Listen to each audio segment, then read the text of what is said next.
dogma lesson just not bothering to plan? That's a question for TEFLologists. When I read this book, is it better to skim or scan? That's a question for TEFLologists. Can you be a good teacher if you have a CELTA? Or should you invest in an MA or a Delta? From politics to methodology, we'll discuss them all on TEFLology. Welcome to another interview episode of TEFLology. For this episode, we're joined by Dr. Richard Smith, who is a professor in the Centre of Applied Linguistics at Warwick University. His research interests include textbook research, bottom-up innovation in ELT, learner and teacher autonomy, as well as the history of language teaching and applied linguistics, of which this episode's interview is about. Richard is a member of the Henry Sweet Society for the History of Linguistic Ideas, founding coordinator of the Isla Research Network on the history of language learning and teaching, and is the key concepts editor for the ELT journal. As well as writing extensively about the history of ELT, Professor Smith also maintains the Warwick ELT Archive, a browsable historical collection of materials relating to the development of applied linguistics. Rob and I spoke to Richard over the internet. We hope you enjoy the interview. Okay, so thank you for agreeing to be interviewed. It's my pleasure. So can you give us a brief summary of your background as a teacher and as a researcher and how you became interested in ELT history? Yeah, I think I started teaching. I taught for 1 year in France when I was a student still. Then mainly my teaching experience was in Japan. I went out to Japan in 1984 on a program that the government was running and still is running. And that was two years in high schools as an assistant English teacher. Then I got a job at a university for 2 years, further 2 years. I came back to the UK, did my MA. I then went back to Japan and 1 year in a junior college and 9 years at Tokyo University of Foreign Studies. And in 2000, I came back and I came to my present job at the University of Warwick, where I'm not teaching English so much, but doing teacher education for teachers of English as a foreign language from many countries. Mm-hmm. I first got interested in history of ELT, history of English language teaching in Japan, because at the university, Tokyo University of Foreign Studies, I thought I'd like to get more involved in teacher education. So the preparing the Japanese students for teaching in Japanese secondary schools.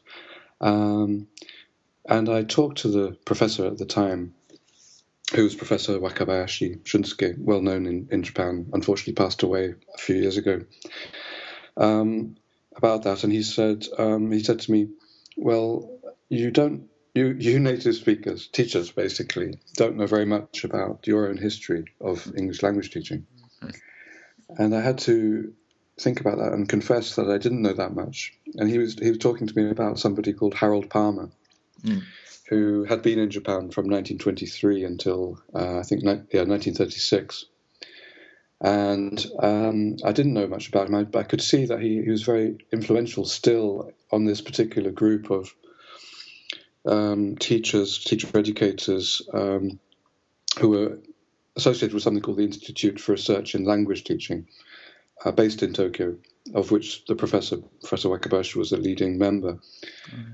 And I sort of, over 2 or 3 years, I did try to find out more about Harold Palmer, especially, and realized how much important work he'd done in Japan, which I suppose I agree with him, that in countries like the UK, USA, Australia, there's quite a shallow awareness, I think, of our history. Mm.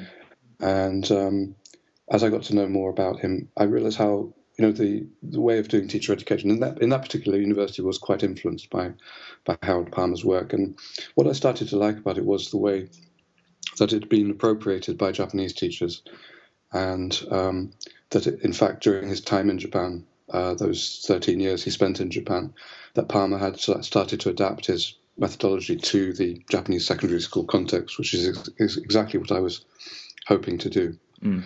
in my own teacher education work and not introduce ideas which were inappropriate in that context. And so I started to see looking at history as one way to, I think, develop appropriate methodologies. And that's where my interest started, and I just carried on the interest, and I got to know more about Palmer through my PhD, which I decided to do on Palmer, and finding out more about where his ideas came from, and then how his ideas actually influenced, I suppose you could say, mainstream EFL methodology after World War II. Yeah. Perhaps a lead-on question to that. So do you think it's important for all language teachers to have an understanding of the history in this particular field? That's a more difficult question than it sounds. I mean, you expect me to say yes, of course. Right. I think you guys were actually talking about this. I've been listening to some of your podcasts because I'm very happy that they do include these parts about history. I think still. I'll think about it as I talk, the question, because I think still there isn't a lot of interest in history. EFL, ELT, TESOL, whatever you like to call it, is a very forward-looking, sort of innovative area, profession, industry, and isn't looking back. It's looking forward and trying to develop newer and newer ideas all the time. Right. Well.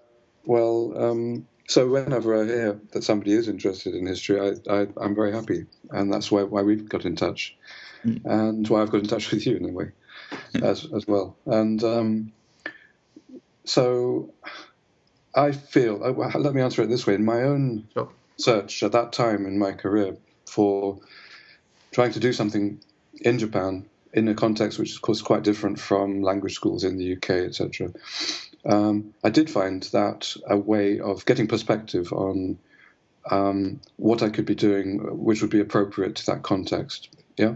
So in my own career, I found it was one part of being more sensitive to context, because finding out what has been attempted in the way of reform in the past can help you think, well, what might be possible, what might not be possible, and not simply try and bring in new ideas without any thought for the context, including the historical context, which has been a big problem in the past and still is, with new ideas coming in, which teachers see as something attractive, but it's often a burden on them to bring in something new, and then it doesn't work, and there is a perpetual circle of failure. So it's one way of breaking out of that, I think.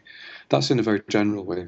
For the teacher in the classroom, I'm not saying it's an immediate need. No. For example, if you're doing a preparatory, 1 month course in teaching how to teach English, you really want to know the practicalities, and it's more like a perspective, which I think is important.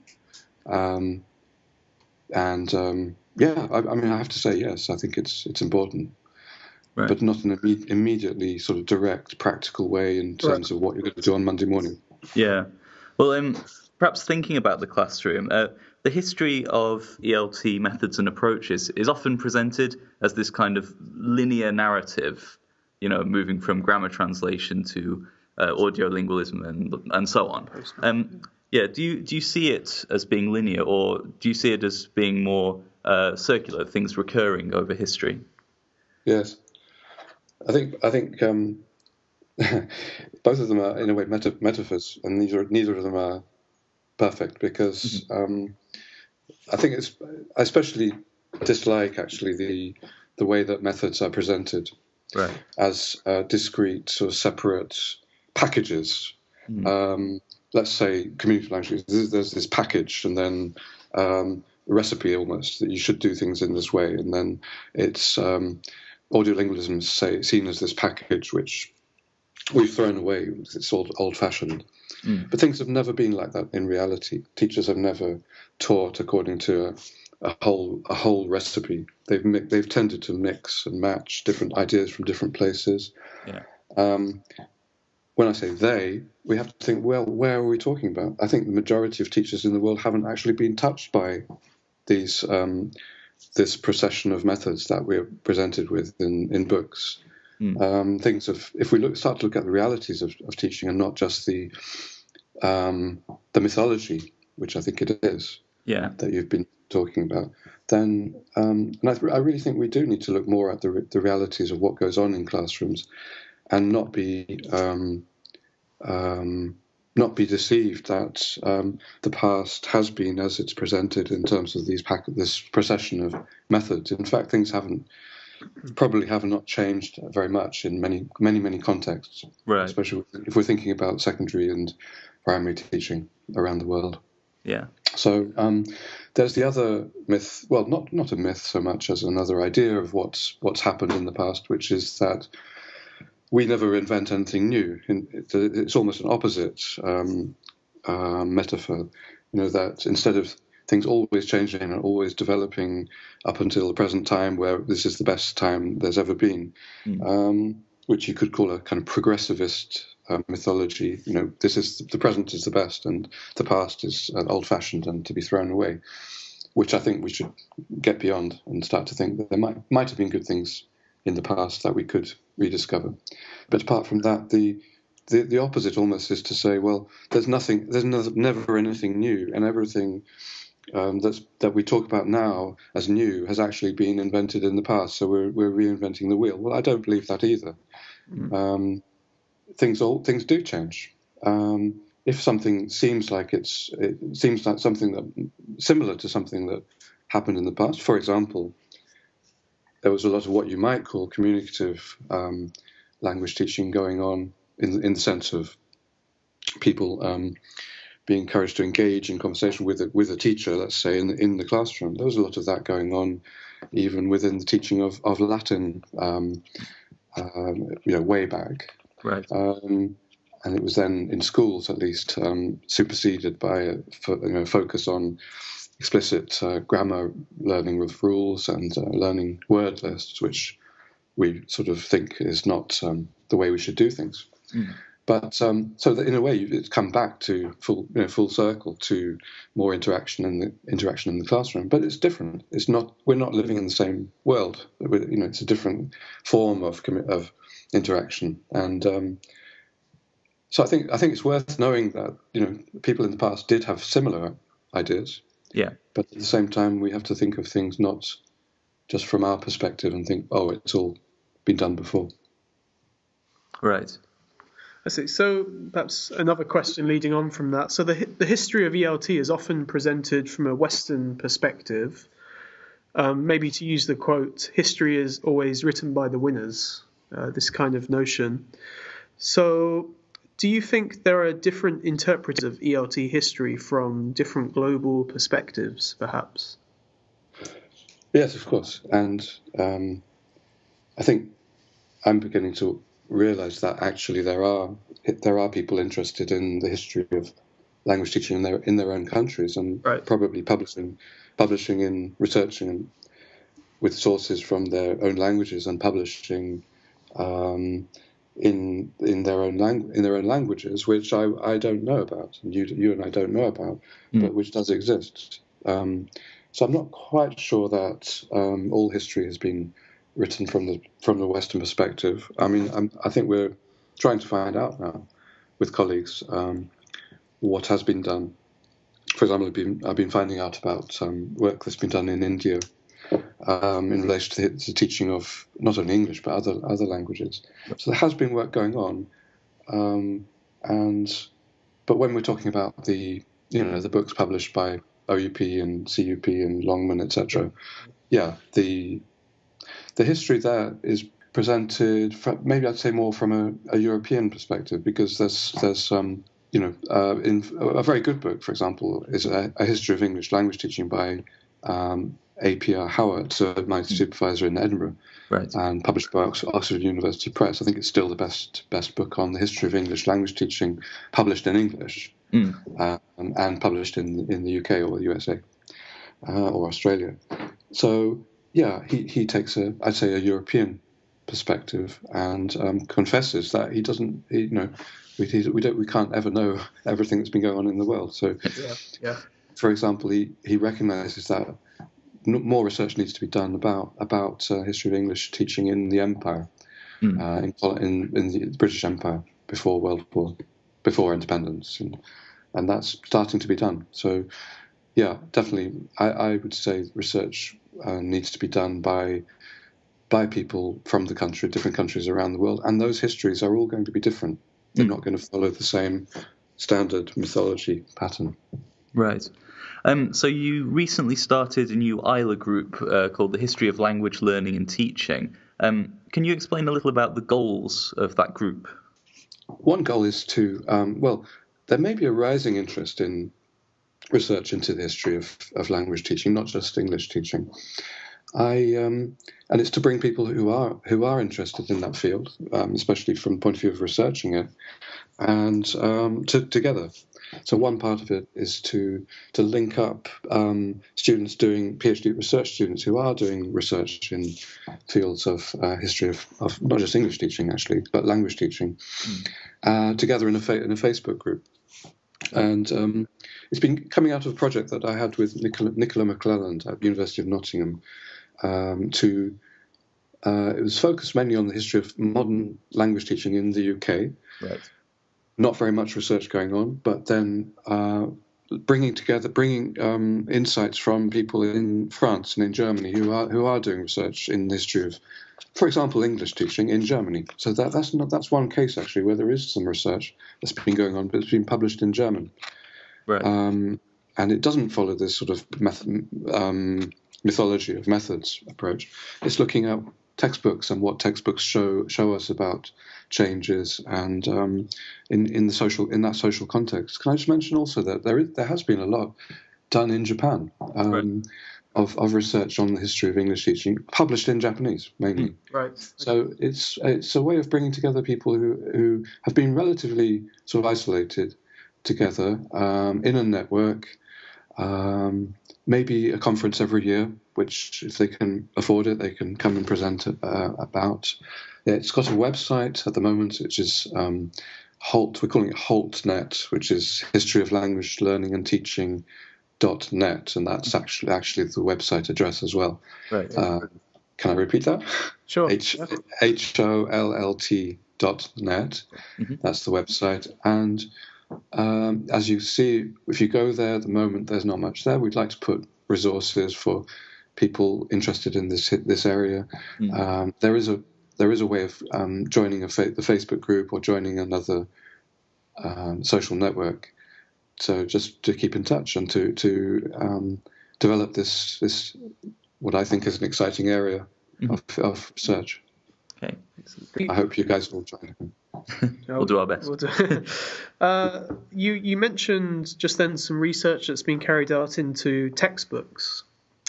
So I'm just wondering if you can describe some of the changes that can be traced in ELT materials over time, and do you think this provides a reliable window into changes in the profession? The second question is really interesting one. It's one that's interesting me at the moment. Let me start with that, actually. Sure. I think we do need.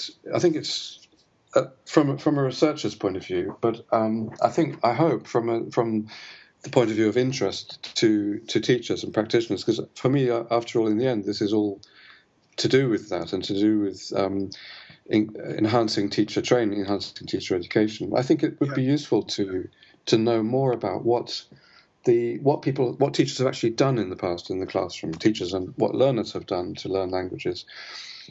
And of course, it's very difficult to know. You can't, with history, you can only ever, in a way, guess but you need to make educated guesses according to the available, let's say, artifacts, records, that are primary sources, really, that we still have. Now, that could include, let's say, if we had, for example, observers' accounts of a particular classroom that they'd visited, and they described the lesson from in the 19th century in Germany, a German secondary school. They described what the teacher did and what the students did. That would be a really, really good source. Right. For knowing what at least one teacher, and we can't say they are typical or not, that's another issue, was doing at that time. But unfortunately, we don't have many sources like that at all. There is one very good account of actually a British woman who went and visited a number of schools in Germany in about 1880. Her name was Mary Brabner, and her account is really, really interesting from that perspective. But I think the closest, in a way, we often can get to an overview is textbooks. Right. And textbooks never show us how textbooks were used in the classroom, but they can give us some idea of what, well, at least part of what was going on in classrooms. Textbooks have instructions as to what teachers and students should be doing. Mm-hmm. Well, we know that teachers can reject that and teach textbooks differently, but they do give us something which is maybe the closest that we have in many cases to what was happening in classrooms, and in that sense are better sources than works of theory. Right. Which of course we have lots of. So that's why textbooks can be an interesting source in relation to histories of practice, not just of theory. You asked me about how TEFL or ELT materials have changed. Yeah. Lots. You can look at textbooks in so many different ways, and from so many different perspectives. Why they're a very interesting thing to look at. I just say, well, I had a student an MA student, who did try to track change in textbooks from about 1920 up until the present day. These were books published in the UK. There were big changes, of course, in design and size and the introduction of colour, especially from about the 1970s onwards. Big change in syllabus, for example, all happening in the 70s. I wrote an article with Sheila Rickson about Strategies, which was a very influential series published by Longman. How Brian Abbs, the author, who sadly passed away recently, and Ingrid Freebrand, who's very much still with us, basically revolutionized the design of textbooks. So as you know, we have textbooks published by the major publishers look very much, I suppose, like magazines in some ways. The attractive colour, layout, etc. Yeah. That's, I think, very much Brian Abbs's visual sense which brought that about. At the same time, introducing functions into books, a functional syllabus approach. Right. Yeah. That was quite a revolutionary change. Before that, I suppose books were quite structurally based, and going even further back, before World War II, I think people like Harold Palmer were quite influential in giving a lot of thought to not only what the book could look like, could include, but what sorts of support material could go around books in terms of teacher's book, workbook for the students, extra reading texts. So these kind of satellites around a book started off partly in Japan in the 1920s and 30s, and were then brought back to the UK. Publishers took it up after World War II there. And before all of that, we're going back to books which look to us very traditional in nature, with somebody called Nesfield. Grammar was very, very widely used in the British colonies. That was a time when teaching English as a foreign language was not really distinct from teaching English as a mother tongue. So it'd be like a grammar really with translation exercises, and so I suppose what we might label as grammar translation. So the work of people like Palmer, Michael West in India was really very important, and Lawrence Fawcett, who you talked about, I think, recently. Yes. Yeah, they were all innovating, especially with textbooks and ways of making the language in textbooks. I wouldn't say closer to the kind of language that you'd use in conversation, but less literary in terms of vocabulary, and grading the structures so that this is especially, I think, more Palmer, and West was interested in vocabulary. Not introducing too old-fashioned and literary words too early. and getting away from I suppose a literary English towards a more a simplified English, let's say. Right. Yeah, that was really the beginnings of EFL or TESOL or ELT as something distinct from the kind of English you'd teach to people who already had it as their mother tongue, basically. Right. So you've talked there about some of the key figures in the past in ELT and in applied linguistics. Who do you think of the theorists living and working today will be seen as key figures in ELT in the future? Of course, you're included in that too. I don't think I won't be one of them. I'm merely a reporter of the scene. Right. So one person who's retired, but I imagine will be, is already seen as a figure of importance, I think, in the history, is Henry Widdowson, very influential applied linguist, and within the context of communicative language teaching, development of communicative language teaching. Yeah, and a previous guest on this podcast. Is that right? Yes, okay, yeah. I'll have to listen to that. Well, you have a very good choice of interviewees. I'll try and listen to that. That must be interesting. I think then if you start to, sorry, what were you thinking of? Theorists? Is that what you asked? Theorists, Yeah. researchers, and so on.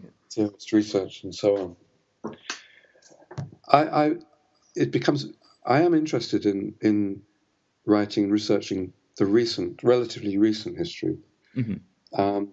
But I'm going to actually try and avoid this question because it's very, very hard to write history about the very recent past. So I'm talking about 1980 up until now, Right? Because I don't have the perspective, and it's the era that I've lived through as a practitioner. Mm. So I don't have the perspective that like I have on previous years. It's almost like it's like music, isn't it? I mean, we know now which singers, etc., were most influential from, I don't know, the 60s or something. Mm. At the time, as you're living through it, you can't have that perspective. Right. People that Tony Howard has actually highlighted in the history of English language teaching is N.S. Prabhu from India, who, again, in the context of the communicative approach, his work in developing what's called procedural syllabus. Right. It's prefigures almost, task-based language teaching as we talk about now, but also in some ways the kind of teaching unplugged approach. In some ways, the idea of getting away from a very fixed syllabus is quite important, and probably will still be seen as important. And there are so many, there are so many people whose names I could mention, but who I don't know. If I mentioned them, I'd be leaving other people out, so I prefer not to really. Okay, fair enough. So earlier on, we talked about this kind of methodological myth that we kind of follow, moving from one method to another. I'm wondering, in other countries, are there any historical approaches from other countries that are perhaps not really represented in the Western literature, perhaps, if you could give us some examples? For example, in Japan, we talked about recently on another podcast the idea of yakudoku. I'm not sure if you're familiar with that. Yes, I know what you mean. Yakudoku-ho. Yakudoku-ho is, I suppose it is an example. It goes back to what I was saying earlier, that if we believe in that history was this procession of myths, we are basically not acknowledging the reality that most teachers in a particular country, like Japan, have not been following this pattern, this progression of methods, and that there has been a tradition which has gone through and which has not been the opposite of a series of revolutions. It's been a continuous tradition of, in the Japanese context, what's often called yakudoku ho, translation reading way, isn't it? So, two things about that. I mean, one is I think it's important to recognize that and to look at it and see what it consists of, because it's obviously got some sort of power in the Japanese context, however much from our current progressive viewpoint we think it's old-fashioned or it's wrong, it shouldn't be done. Right. In some ways you could consider it as very, very appropriate from the point of view of appropriate methodology. Well, it's stood the test of time.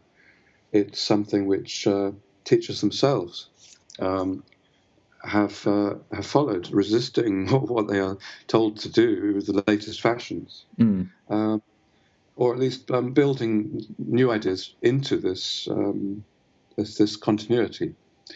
Now, I'm sure there have been changes in it within the tradition over time, and I think that there's more oral work, probably in Japanese schools than there used to be.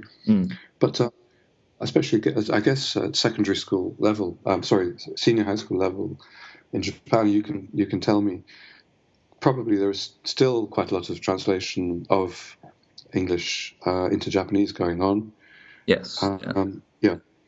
And that's where it's important. The other point I wanted to make, to not just call it grammar translation, which is what we do, what many people do, but to recognize it in its own terms for what it is in that context, because it hasn't come from the West. It's been developed, I believe, more originally from the study of Chinese, right, by Japanese people. A way of accessing the written Chinese and making it accessible to Japanese people. So through translation, so it's translating from the target language into the mother tongue. It's not generally going the other way. Right. It's not generally going from Japanese into English or Japanese into Chinese, and so that distinguishes it actually from the European grammar translation method that in the 1880s the Reform movement people strongly argued against, and saying we need a focus on the spoken language, because in that case there was a lot of translation of sentences from decontextualized sentences from the mother tongue into the target language, as well as from the target language into the mother tongue. So there are differences, and that's I'm just being a historian. I'm not saying that yakudoku ho is good or bad. I'm just saying it's something that is there, has always been there, which as you say, from a Western perspective, but also from a shallow historical perspective, right. This procession of methods view is ignoring, and the procession of myths view is making us feel that we know everything, that the present is best. I think it instills a kind of arrogance. Right. Yeah. Does that answer what your question? I mean, yes. Yeah. In terms of I'm not saying it's something that so many Japanese teachers would want to get away from yakudoku ho and would want to change things, but many wouldn't and would want to build on it, I think, and evolve on that basis. And it's an approach that hasn't really been followed very much, to build on tradition as opposed to try to introduce something completely new and different, which unfortunately tends to fail because of what Adrian Holiday has called kind of tissue rejection, with the metaphor of an operation. Yeah. Okay. So perhaps just one final question. You mentioned Holt.net. Can you recommend any other resources for people who are interested in learning more about ELT history? That sounds like a good place for me to plug or advertise the Warwick ELT archive, which is I'm at Warwick. I've built up a collection of books and other materials, which I call the ELT archive. And I've put as much as I can, of information especially about particular theorists in the field of ELT from the past online. Right. On the website, and if you explore there, I think you might find some interesting things. So can I give you the website address for that? Yeah, sure. Go ahead. The simplest would be www.warwick. That's WARWICK .ac.uk/ELT, then the underscore archive. Okay. Well, thank you very much for your time. It's been a very interesting interview. Thanks very much for asking me to do it. Okay. Thank you. Thank you very much. Okay, so thank you very much for listening to today's interview. As always, if you'd like to get in contact with us, you can send us an email at teflology@gmail.com, or if you're using Twitter, you can follow us at teflology. And we'll return again with a regular episode soon.